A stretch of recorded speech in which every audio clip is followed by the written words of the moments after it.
Laser sights enhance and maintain your accuracy in a time of crisis, preventing tunnel vision and allowing quick target acquisition in awkward shooting positions. Crimson Trace, making laser sights standard equipment. Learn more at crimsontrace.com. Welcome to Tom Gresham's Gun Talk, where a right is always a right, not a privilege. Welcome back to Gun Talk. Tom Gresham here. If you'd like to be a part of this madness, give me a call, 866-TALK-GUN or Tom Talk Gun. Just dial Tom Talk Gun, easy. By the way, be sure to follow me on Twitter. I am at Gun Talk. Lots of information there. I share stories that we pick up all over. And this goes on all through the week, so you can find out what's happening, whether it's a good guy with a gun story, or stories about new guns, things going on, or even legislation, or the efforts of the gun ban industry. And it is all of that. It is certainly an industry. It's the gun ban lobby. They're busy. They're well-funded in a way that we've never seen before. They're everywhere. They're in the states. They're working in the legislatures. They're working, of course, in Congress. They're working every angle they can. And, of course, they have their media department, a.k.a. the general media of the United States of America, spreading their message, their propaganda. Although there was a piece, I was surprised. Let me grab this. In the Washington Post, of all things, there you go, where it says that they got it right for a change. They said the general public thinks that murders are up when, in fact, murders are way, way down.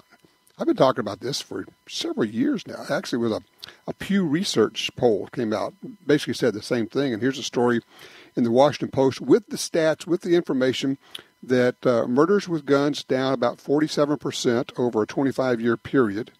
Wait, let me say that again. Murders with guns down 47% in a quarter century. And yet the public thinks that murders with guns has increased. They think the number is higher. Well, two things come from that. One is that it tells you that the media has brainwashed them. As Eric Holder said, we should brainwash people against guns. But also what that means is from the standpoint of establishing public policy, if the public has a view that is absolutely incorrect, and public policy is based largely upon what the public thinks it knows, we may have a problem here. One of the people who has been following this for a long time and is right in the middle of it is Larry Keane. He is the Senior Vice President and General Counsel for the National Shooting Sports Foundation. He joins us right now. Larry, thank you for sharing some of your time on a Sunday. It's a pleasure to be with you, Tom. Hope you're well. Absolutely. So, you watch this. It's happening everywhere on all fronts. But one of the areas that is particularly interesting is this crazy situation and lawsuit in Massachusetts. What's going on with this thing? Explain what this thing is. Well, there are a couple of lawsuits actually pending in Massachusetts, but the National Shooting Sports Foundation and a number of local dealers in Massachusetts filed a lawsuit in federal court against the Massachusetts Attorney General Maura Healey, or as I like to call her, Headline Healey, when back in 2016, literally a day or so before the Democrat National Convention in Philadelphia, out of the blue, without any advance warning, issued this so-called enforcement notice where she threatened to criminally prosecute dealers if they sold modern sporting rifles and other semi-automatic rifles that had been legal to sell in the state of Massachusetts for 20 years.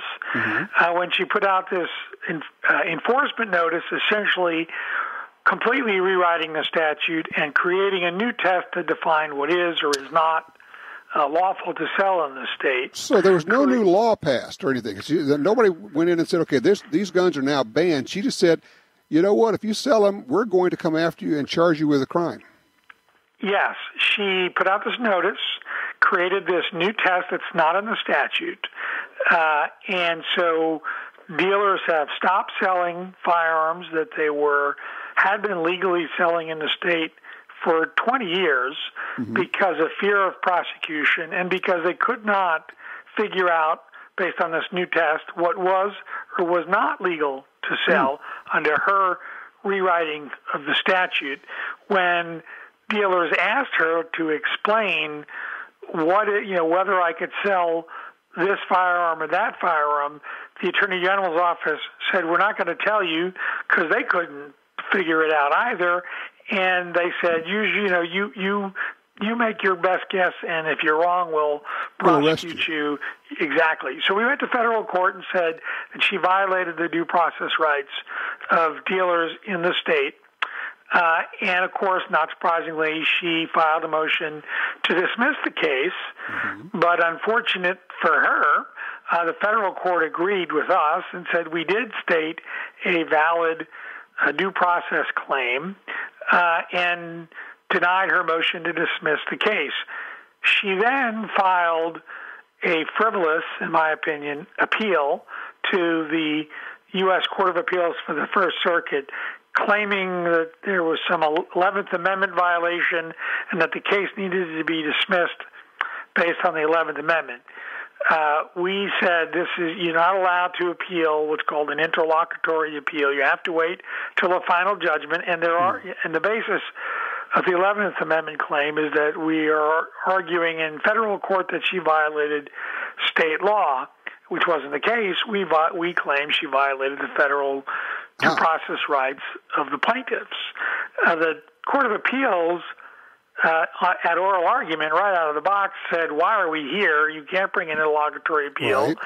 And the court below said there's a federal due process claim that's viable. And so literally within just a few hours of the oral argument, which was like 10 o'clock in the morning, I think the judges heard other argument that morning, had lunch, and then dismissed the Attorney General's appeal.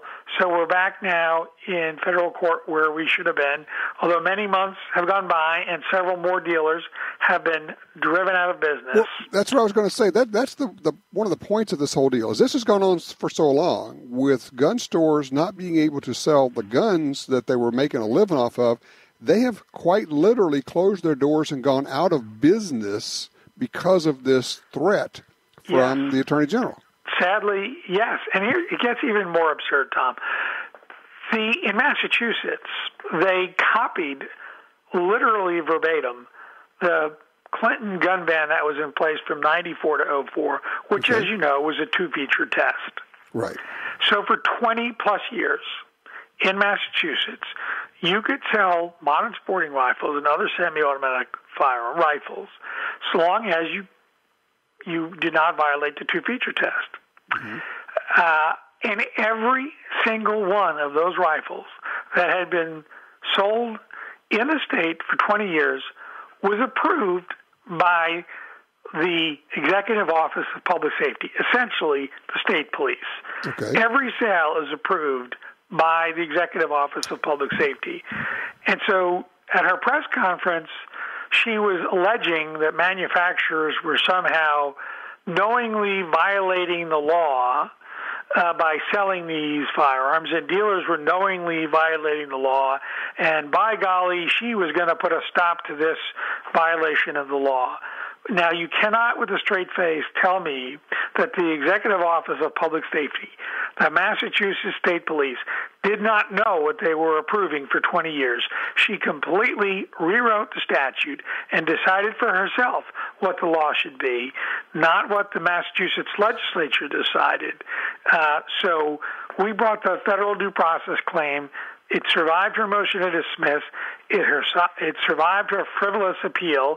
And there's another case pending in state court with other dealers that are claiming that what she did, also by essentially putting out this enforcement notice, meantime she's putting people out of business. But violates the State Administrative Procedures Act. So in the meantime, people are being put out of business. Where do they go? If this thing ends up going and you win and she loses and we're back to where we were, but they're still out of business, where do they go for some kind of restitution on this? Terrible part about this. It's not like they'll get their money back. That's not like, they can sue her for damages for the lost revenue and things like that. They're out of business. Now, maybe they can restart the business at great expense. This is why this case is so important, why the state case alleging that her enforcement notice, she claims, is not a regulation. It's just, I'm just interpreting the statute, is not a regulation. It clearly is a regulation under Massachusetts state law. Mm-hmm. And then there's, of course, the federal, there's another federal lawsuit pending where citizens in Massachusetts sued that the Massachusetts state assault weapons ban violates the Second Amendment.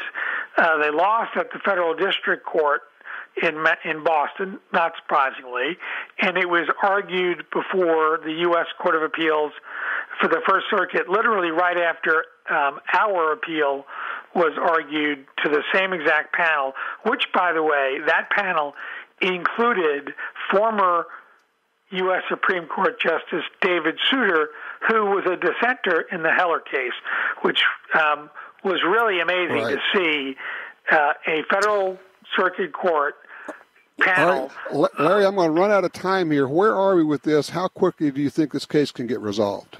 Well, the federal court will now proceed to discovery despite her efforts to delay and avoid the inevitable. She has to now defend the indefensible. The state APA case will move forward, and the First Circuit will decide the Second Amendment case, which I think may very well go to the Supreme Court and may very well be the Supreme Court case that decides once and for all whether the Second Amendment applies to modern sporting rifles. Ooh, excellent. Well, I hope so. Keep us posted, would you please? Absolutely. All right. Thank you, Larry Keane from the National Shooting Sports Foundation. Check it out, nssf.org. All right, 866-TALK-GUN. We are wide open. If you'd like to be a part of this, if you had some shooting range time this week, I'd love to get a range report. Oh, by the way, I forgot to mention, one of the guns we shot that was so much fun, I can't believe I forgot it, was a Marlin lever action in .45 Colt with light loads. Wow, that was so much fun. Really had a great time with that. All right, 866-TALK-GUN. What have you been shooting? What are you carrying? And, oh, yeah, how do you carry?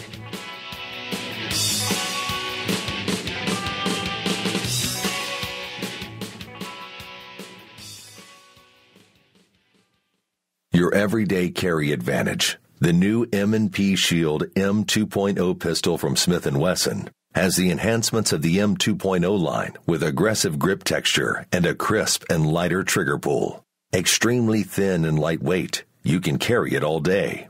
Also available with an integrated crimson trace laser in 9 or 40. The M&P Shield M2.0.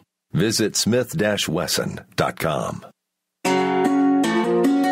For 36 years, the U.S. Sportsmen's Alliance has been fighting to protect hunting, fishing, and trapping for sportsmen from coast to coast. Today, we are under constant attack from extremist animal rights groups who want to end your ability to hunt in the U.S. Join us to protect our sporting heritage and our way of life outdoors. To join or for more information on how you can help, go to ussportsman.org. That's ussportsman.org. You got your carry permit, and that's good. But you know you could use more training. Get the DVDs, which have what you need. Springfield Armory presents Concealed Carry 1 and Concealed Carry 2 with Bata Group. Learn specific concealed carry skills from Top Gun fighting trainers. Get trained. Be prepared. This really is life and death. ShopGunTalk.com. That's ShopGunTalk.com.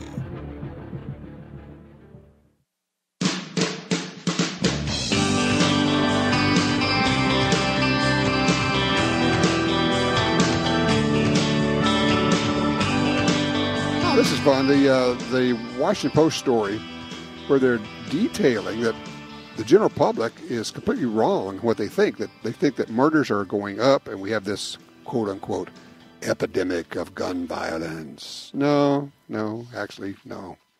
Murders are down. Murders with guns are down by almost half, 47% in a quarter of a century. Unbelievable.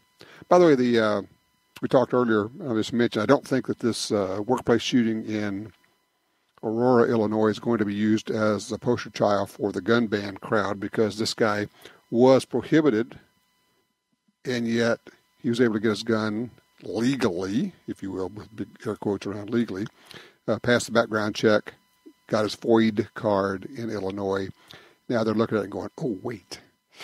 All this stuff we've been calling for and saying we absolutely need the background checks and the registration and all, they actually don't work. Oh, strange how that happens. Line 3, John's with us. Fargo, North Dakota, range report. Talk to me, John. Good afternoon, Tom. Yes, sir. Did you know that an M1 carbine is still funner than heck to shoot? There's something about a pistol caliber rifle or carbine, and the 30 caliber carbine round is essentially a big pistol round. Is really all it is. Pretty much, and I picked one up at the Sioux Falls Gun Show last weekend for an amazing price. Yeah. Because it has a couple of little minor flaws, and again, this gets back to this discussion of once when you buy a gun used at a gun show, you always take it home and field strip it and check it over. Mm-hmm. Because one of the minor flaws with it was the slide doesn't lock open real well. It's a little persnickety, so I know the slide box is a little loose. Mm-hmm. But the gas piston nut was backing out. Hmm. And we all know that leads to a disastrous consequence sometimes if you don't pay attention to that part of that gun. Mm-hmm. How did you know to do that? Just, experience and using the old noodle. It's like anything else. How many times have we talked about gun safety, Tom? And, you talk about before you shoot a gun, I don't care if you bought the gun brand new off the shelf. You always go home, give it a quick field strip and just check it over. Make sure there's not a barrel obstruction or something obvious. Yeah. Just see if anything looks wrong. If you think, that's not right. Yeah, and a lot of that comes with experience, too. I mean, nobody learned it all overnight. Although today, the most amazing thing is you can learn all of this stuff on YouTube. I swear there must be a YouTube video on how to make a nuclear weapon somewhere. I mean, everything is there. It's incredible. Well, I always say for now, Tom, because you never know, with the First Amendment violations we see being handed down every day to everybody. But yeah, you're right. All the gun videos could go away on YouTube today if they just flip the switch and it's gone. So, yeah, we have it while we have it. But if nothing else, we'll still be lucky enough. All we got to do is figure out a way to get the brown elves. That's true. That's true. Well, cool. So how did the rifle shoot? Tom, say again? I have a take on the red flag law for you. Talk to me. Evidently, the Democrats have all seem to think we're a bunch of cabbage heads. And I'm going to tell you, people better pay attention to these red flag laws because we have one that's kind of working its way through the legislature here in North Dakota. Mm-hmm. And the thing that always amazes me is, first of all, they're always presented by Democrats. I don't care what state it is. Absolutely. Second of all, they always talk about how they put together a coalition to form these bills. But you notice that gun owners are never part of a coalition. No. The people who actually know the subject matter, they will not be invited in. And if you and I know from experience, if you show up, they will ask you to leave. They don't want you there. Well, that's it. And people have to start paying attention to this closer and closer, Tom. You're dead right on this because it's real simple. In North Dakota, the way it's presented, the police department will tell you, well, it's all on us to prove this, okay? Well, any numbskull with gray matter between their ears can figure out in short order that the police and a judge are always going to err on the side of safety. Now it's up to you to fight to get your guns back and your rights back. And that does not start at like $50 in a courtroom. That starts in like 5 figures typically. I was going to say, you're looking at $5 or $10 grand to start that process. Here's my take. I offer a compromise. I will support a red flag law if you have to go to the judge and you have to have a hearing and you get to present your case, and if the judge then is required to adjudicate you as being mentally incompetent, but wait, that's the current law. Well, exactly. And the way I look at it, Tom, is take it one step further. Okay? You required me to put 5 or 10 grand into this fight to win, okay? Mm-hmm. Now, and I win. Now, who's going to pay me that $5 or $10 grand back? Now, don't tell me I'm going to get it back at $50 a month for the next 20 years because the person didn't have two nickels to rub together who charged me, or whatnot. You set up a fund in the state that says I will get paid back within 30 days of that adjudication, and then we'll start talking. Well, you bring up a good point. The other one I'm thinking of here is when this gets brought up in your state, and it either is now or it will be, but I guarantee you it's already in your legislature no matter where you live, the time to fight it is not when it's coming up for a vote. The time to fight it is right now to contact your legislators and say, look, this is going to be percolating its way through. I just want you to know the responsible gun owners are 100% against this thing because of these reasons. And the primary reason, and this is the phrase to use, there is no due process. This is a no due process. You do not get to argue your case before a judge. Somebody just drops a dime on you. It could be somebody who hates you, a sister-in-law, an ex-wife, a competitor, and the police show up at your door and they come and they have a search warrant and they could go into your house and take all your guns and they say, yeah, but you get to go challenge that, but not on the front end. That's called a lack of due process. So there you go. John, I got to keep rolling here. I appreciate it. Great call. Line 1, Kirk's with us out of Van Buren, Arkansas. Kirk, shooting in the rain. Talk to me. Yeah, hey, I just had a couple of thoughts. I think you were probably right about aim high, you're going to land high. Presumably with the rain going on, the humidity is going to be high, so the relative density to altitude is going to be high, so less resistance to the bullet traveling. And probably the shock wave in front of the bullet is going to obliterate any impact of the raindrop. And so short of shooting through a waterfall, I think probably shooting in the rain, shoot where you normally would. Yeah, I think you're exactly right. For those who don't understand, it's counterintuitive to a lot of people. When the humidity is high, the air is actually less dense because water vapor, weirdly enough, is less dense than air is. I know it's weird, but pilots have to study that stuff. Thank you, Kirk. I appreciate that. Yeah, density, altitude. When you factor in the humidity, you go, wait, it's high humidity, so the density altitude goes up? That's weird. That's what it is. It struck me weird when I first learned that one. All right, 866-TALK-GUN. We are open for you. If you'd like to be a part of this, give me a call. We'll talk about the guns you have, or if there's something you're thinking about buying, let's knock it around. We'll figure out if it's something you ought to buy or something you ought to buy.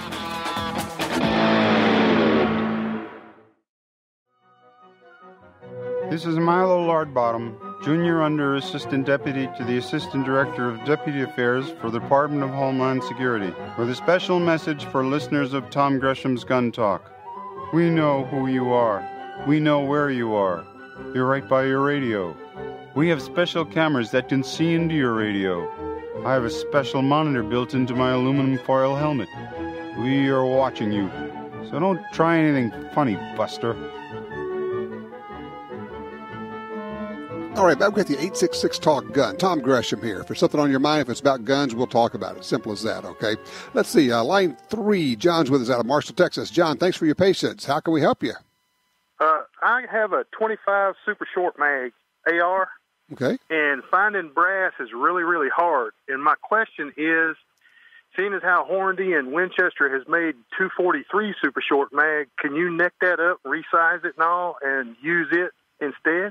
Yes, you should be able to do that. I don't have the exact steps here. I don't know if it's as simple as just necking it up. I'd have to check the specs on it. But I think it may actually be just as simple as necking it up. Are you a hand loader now? Yes, sir. Then you know how to do that. I mean, basically, I don't think it'd be a problem. Now, here's the question. Are you having any better luck finding 243 brass?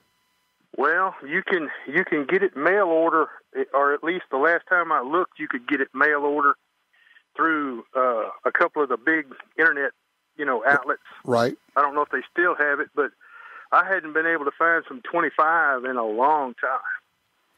And with an AR, from time to time, you lose some. Yeah, you do, no doubt. Why did you decide to go? What is it about the 25 WSSM that got your attention? Well, for years I'd shot a 25-06 and a 257 Robert, so I had, quite a few 25 caliber bullets that I could use to reload. Right. And with it being an AR, you have to kind of reload it down a little bit and seat the bullet a little bit, or it doesn't work quite as good as it would. What bullet do you like in the 25 WSSM? With the 90 grain hollow point boat tail Sierra seems to work better in that thing, but the Nosler ballistic tip 100 grain, it's not bad.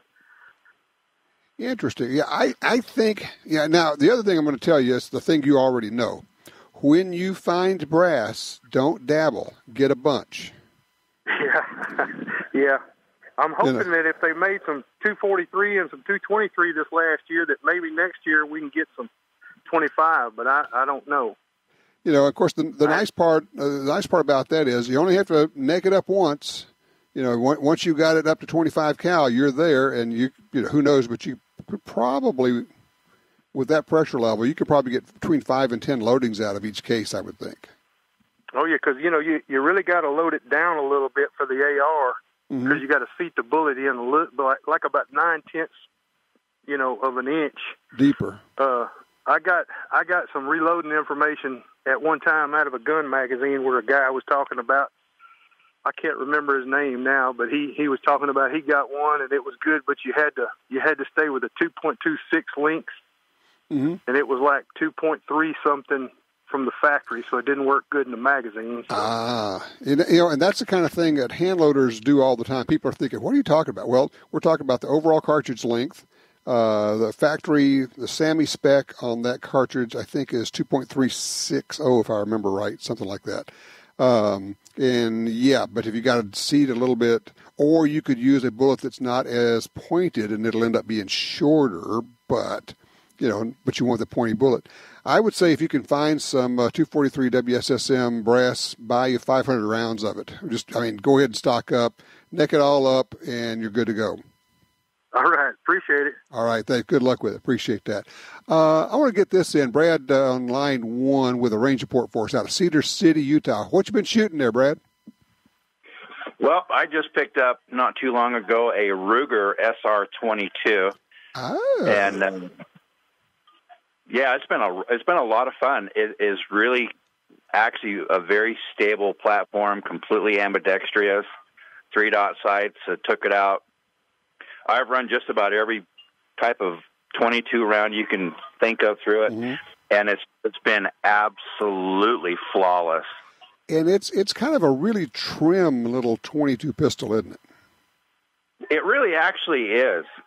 It's I'm a guy with big hands, and I was kind of worried about it, but it's got 2 different grip sleeves that you can put on to fit whatever type of hand you have, and it's really been very nice. I'm actually really impressed with it. Now, you may already be ahead of me on this, but if not, I'm going to make a suggestion. If you really like the SR22, I'm going to suggest you take a look at the SR9 pistol from Ruger, because it is, I think it's one of the sleepers on the market. I think it is a great pistol.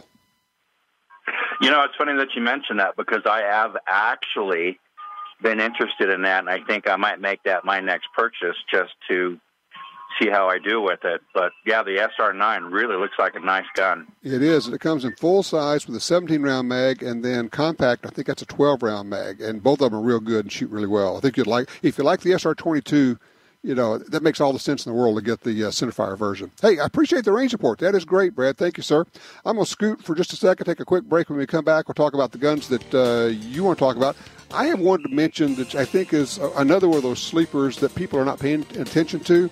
It's a really good pistol that actually has a way of reducing felt recoil. It's super cool.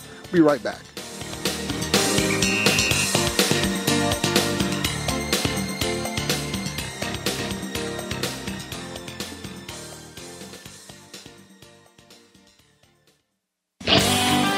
When someone leaves you their gun collection, you may want a few, but what do you do with the rest? How do you sell them? Who do you call? Well, I call Johnny Dury at Dury's Guns. Whether you're selling one gun or 500, they'll tell you what it's worth and write you a check. Simple, quick, easy, fair. I trust Dury's Guns. Give them a call. DurysGuns.com. Want great deals on guns, ammunition, and gear? Download the free Gundealio app today. With Gundealio, you can search for deals, listen to the Gun Talk podcast, watch gun videos, read gun news, and get notifications right to your phone about deals and special offers. Save money on the products you want from the companies you love. New deals, discounts, and rebates added daily. Gundealio, available for free in the App Store and Google Play. Perhaps more than any other landscape, wetlands embody the life-giving abundance that nature has to offer. And perhaps more than any other organization, Ducks Unlimited is working to ensure that our continent's wetlands not only survive, but thrive for generations well beyond this one. The time is now to band together. The time is now to rescue our wetlands. Crimson Trace announces the revolutionary Link, the world's first wireless laser and white light system. Combining a green laser at 300 lumen light with instinctive activation for AR-type modern sporting rifles. Link offers wireless control of the laser and light from the ergonomic replacement grip, eliminating the need to reach for the rifle's forend. Link. Smart, simple, secure. Available now. Visit crimsontrace.com to find a dealer near you.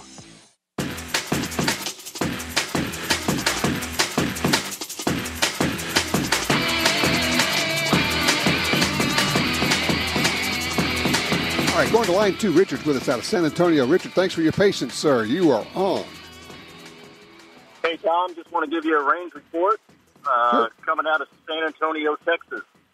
We're just leaving the San Antonio Rodeo Clay Shoot, where we had about 1,000 kiddos, anywhere from 4-Hers that are in the 4th and 5th grade up to high school and a few collegiate level shooters. We had about 1,000 kids running around with shotguns all weekend. Not one accident.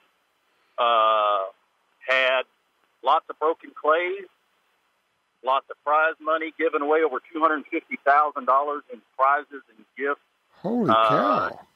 Given away to these kids in forms of scholarships and guns. Blouser donated a F3 shotgun, F-16 shotguns. I mean, it was just a great weekend, and I can't say enough about it. This is the 3rd year that my son has competed in it, 2nd year that my daughter's done it, and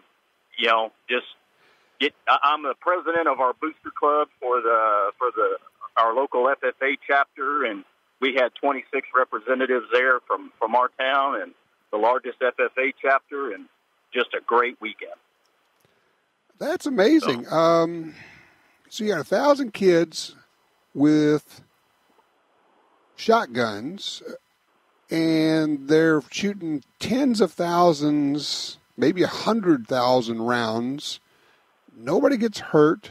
Nobody's afraid. Nobody gets triggered, if you will. Did you get any media coverage? There's not local, but that's about it. But local San Antonio news. But that's good. At least you got something local. Yeah, better nothing. Now, where did you have it? What range? At the National Shooting Complex. Okay, yeah, that's a phenomenal facility, and it's spread all over. It's like it just goes forever, doesn't it? Yes, sir. Yes, sir. Yeah, so, great shoot. I just can't say enough about it. The support from the hunting and shooting industry, as well as local businesses, is just phenomenal. I mean, it is really good, and it goes straight to the kids. What are the ages of the kids? I want to say the 4-Hers can start 10 or 11, and goes up to, like I said, there were some open division stuff, and there were some collegiate shooters there. So, going up to 19, 20 years old. So you're talking 5th or 6th grade up to college? Yes, sir. Wow, that's terrific. That is, and the other thing is, some of those kids are now going to go to the Nationals, are going to go to the Grand American Trap Shoot, are going to go to all these other different things. Some of them, and a lot of people don't know this, if you're good, you can actually get a scholarship in shooting to go to college. Absolutely, yeah. We were my kid's coach is a representative from Blouser, and he had one of his team shooters in their storefront there on Vendor Row, and he's shooting at Sam Houston State. He's gotten scholarships through them, through the San Antonio Rodeo Shoot. He's getting his college paid for. So it's amazing. And good shooters too. I mean, these kids are, in American Trap 98s, 99s. Perfect, near perfect rounds. Same thing on Sporting Clays. They do American Trap, International Trap, and Sporting Clays, and wow, super sporting side events, and but just a great weekend. If you have youngsters, you ought to look into this, because these programs are available throughout the country, not just in Texas, everywhere. You can go to wheretoshoot.org. You can check with the NSSF, National Shooting Sports Foundation. You can look on for Scholastic Clays, Scholastic Target Shooting. There's a lot of resources out there. This is a great range report, Jeff. Thank you so much. I really appreciate it, man. You're welcome. All righty. You take care. Let's see. James, how much time do we have before I run myself into a break? Oh, we got plenty of time. Let's get Warren off of line 3 in Fort Smith, Arkansas in here. Hey, Warren, you're up. Hey, I'm looking for some advice, tips, whatever, on a concealed carry pistol. Okay. I've got a Dan Wesson 357 5-inch barrel, and I'm so skinny that just ain't no place to hide it on me. That's a big gun on a little guy. Okay. What else do you have?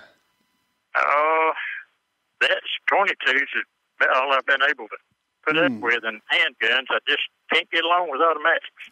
Let me ask you. You prefer a revolver, right? Yes, sir. I'm going to throw one out here. It's going to sound weird, okay? What we need is something smaller and lighter. The Dan Wesson's a great revolver. Don't get me wrong. It's a great revolver. It's just not a concealed carry gun. I'm going to throw out a thought for you. Have you even heard of the cartridge, the 327 Federal? 327. Seemed like maybe. Probably not then. All right. Let me tell you, here's the drill. Ruger has a 6-shot snub-nose revolver. I keep wanting to say it's a snub-nose 38, but it's actually not. It's a 327 Federal is what it's chambered for. But here's the deal about that. I mean, we're all say, well, it's a 32. Yeah, it is. And with light loads, it's like almost a 22. It's fun to shoot. It's easy. And, snub-nose guns, little light guns, are not that much fun. But you use light loads, it's easy. But you put the full house 327 Federal loads in it, and it has the same power, the same energy as a 357 Magnum. How about that? Yeah, it ought to be a little smaller, I guess. What you get is a while back, I heard you mention something Ruger or somebody had come out with. It was a 5-shot. There are, of course, a lot of 5-shots out there, and if you want a 5-shot like even a 44 Special, Ruger's got that. Smith, of course, has a ton of really nice revolvers, little Chief Specials, small ones, and I would sure look at those. There is, this is one other thing to throw out. There is a big difference in the way the triggers feel in a Smith & Wesson and a Ruger. I like both of them, but they are different. And I would suggest you go to a store where they have both of them and try the double action. Forget, you're not going to be cocking these for self-defense. Try the double action trigger pull on both of them. That may end up being the deciding factor. It's personal preference. Yeah, you can always, Jim mentions, you can always have a trigger job done on it, but they're probably going to be pretty good coming out. But take a look at the 327 Federal cartridge. You get 6 shots in what would normally be a 5-shot if it was a 38 Special. And it's a heck of a good round. It's a seriously good self-defense round. I think somewhere in the middle of there, you're going to find what you're looking for. But I congratulate you on examining this. And yeah, I love the Dan Wesson, but it's too big. Even for a big guy, most big guys, certainly for a little guy. 866-TALK-GUN is the number here. What's in your holster?